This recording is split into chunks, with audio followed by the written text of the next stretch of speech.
ভালো কিছু রান্না হলে বাড়িতে আনন্দের পরিবেশ তৈরি হয়।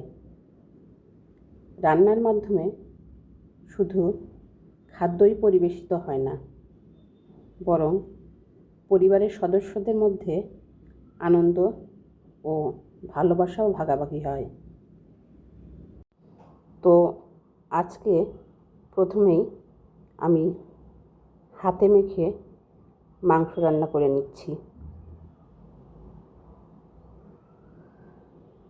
এক চুলায় মাংস রান্না হচ্ছে, আরেক চুলায় পোলাও বসিয়ে দিয়েছি। আজকে পোলাওয়ের চাউলটা আমি ভাজবো না।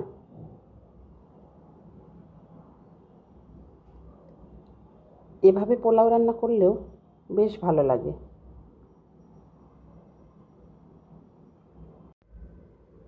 যখন কেউ বিশেষ কিছু রান্না করে তখন তার মধ্যে আনন্দ ও গর্বের অনুভূতি থাকে।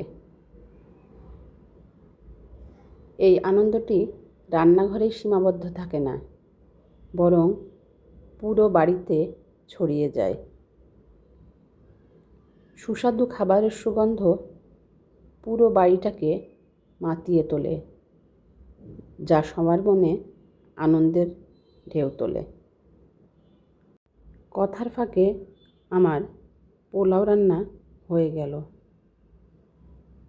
এদিকে মাংসটা আমি অল্প অল্প পানি দিয়ে ভালোভাবে কষিয়ে নিয়েছি।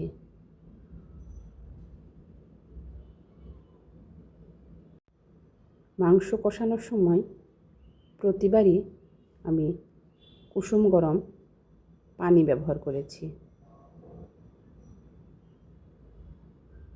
শেষ পর্যায়ে পোলাওয়ে দিয়েছি ঘি আর লেবুর রস। এই লেবুর রস দেওয়াতে পোলাওয়ের স্বাদ বহুগুণ বেড়ে যায়, আর পোলাওটাও ধবধবে সাদা হয়।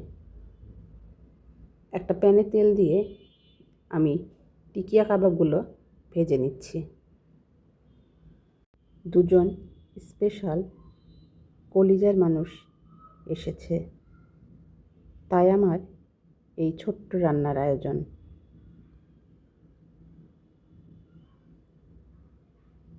তো টিকিয়াটাও হয়ে গেল। শেষ পর্যায়ে মাংসটা পেঁয়াজ কুচি আর শুকনা মরিচ দিয়ে বাগার দিয়েছি। এতে করে মাংসের স্বাদ বহুগুণ বেড়ে যাবে। তো আজকের রান্না এখানেই শেষ হলো।